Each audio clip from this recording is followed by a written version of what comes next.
Πίστευε ότι είναι μαύρος Πακιστανός και δεν έχει εισιτήριο. Ρατσισμό, έναν καπετάνιο που έχει ολόκληρη ζωή, εμπειρία και μια μεγάλη εταιρεία να έχει τέτοιους ναυτικούς, αξιωματικούς που να κάνουν διάκριση ότι εμείς νομίζαμε ότι μήπως ήταν μαύρος ή Πακιστανός.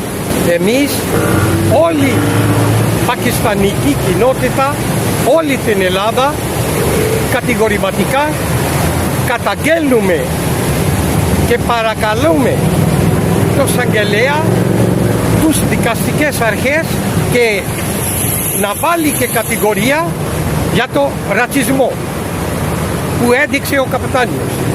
Πίστευε ότι είναι μαύρος Πακιστανός και δεν έχει εισιτήριο.